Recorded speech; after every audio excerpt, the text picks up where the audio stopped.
নমস্কার, আমি ডিবি এডুকেশনের পক্ষ থেকে দীপক বর্মন। আজ আরো একবার আপনাদের সামনে উপস্থিত হলাম আমার স্বরচিত একটি কবিতা নিয়ে। গদ্য কবিতা বক্তা।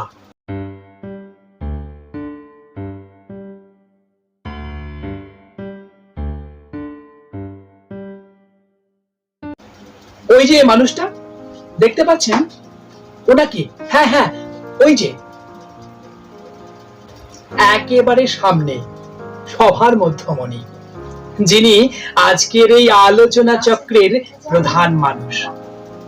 পরনে সাদা ধবধবে পাঞ্জাবি পাজামা, বুক পকেটে 2-3টে কলম, চোখে চশমা, পোশাকে আশাকে একদম রাজকীয় সাজ। তিনি আজকের এই অনুষ্ঠানের প্রধান বক্তা। তার চাহনি, কথা বলার ভঙ্গি এবং বাকপটুতা দেখে মনে হচ্ছে সত্যিই তিনি অনেক জ্ঞানী। কিন্তু এই মহামান্য জ্ঞানী বক্তা, আপনার আলোচনা শুরু করার পূর্বে আপনাকে মনে করিয়ে দেই, আপনাদের মতো, দুঃখিত, আপনি হয়তো নাও হতে পারেন, জ্ঞানী বক্তাদের বক্তব্য শুনতে শুনতে আমরা অনেক কিছু শিখেছি। আপনাদের বক্তব্যের মধ্যে কতটা সত্যি আর কতটা মিথ্যে, কতটা প্ররোচনা আর কতটা ভাওতাবাজি লুকিয়ে আছে, আজ আমাদের কাছে তা পরিষ্কার।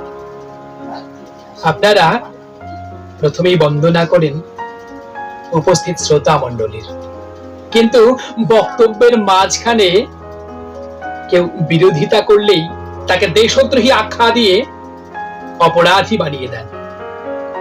বড় বড় ব্যাখ্যা করেন, কত চাকরি দিয়েছেন, কোন দপ্তরে দিয়েছেন। সামনে উপবিষ্ট শ্রোতা মণ্ডলী কোরাসধ্বনি আর করতালিত মুখরিত হয়ে ওঠে আপনাদের সভাগৃহ। দূরে দাঁড়িয়ে থাকা শিক্ষিত বেকার যুবক যুবতীরা শুধু বুঝতে পারে কত বেকারের জীবনে নাভিশ্বাস উঠেছে। আপনি বা আপনারা কি বুঝবেন বেকারত্ব কাকে বলে? ওই যে দেখুন, ছেলেটির দিকে তাকান, 30 বছরের একটা তরতাজা যুবক, যার কাঁধ হয়ে ওঠা উচিত ছিল সংসারের বোঝা টানার জন্য শক্তিশালী, কিন্তু না, তার কাঁধ আজ ঝুঁকে পড়েছে। যা আজ শুধু তার নিজের বোঝা টানতেই ব্যর্থ। তার 2 চোখ হয়ে ওঠা উচিত ছিল চকচকে হীরের মতো, কিন্তু না, সেই চোখ আজ গর্তে বসে গেছে। অথচ তার পকেটে অজস্র ফার্স্ট ক্লাস সার্টিফিকেট, বড় বড় ডিগ্রি, তা নিয়ে দাঁড়িয়ে আছে ঘন্টার পর ঘন্টা। শুধু আপনার বক্তব্যের মধ্যে, নিজের নিরাশার মধ্যেও একটা আশার আলো শুনতে পাবে বলে। আপনারা বারবার বক্তব্য দেন না, we do for the society, we work for the people, we work for the community. Safe lady, জানেন ওই যে দূরে প্রচন্ড তাপে দাঁড়িয়ে থাকা শিশু কোলে মা,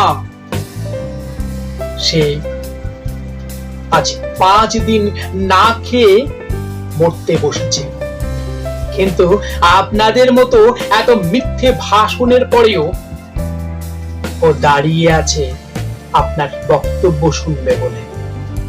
আসলে ও জানে না আপনার সুন্দর বক্তব্যে ওর পেটের জ্বালা মিটবে না, ওর শরীর ঢাকার জন্য 2টো ভালো কাপড় জুটবে না, ওর 5 দিন অভুক্ত শিশুর মুখে খাবার উঠবে না।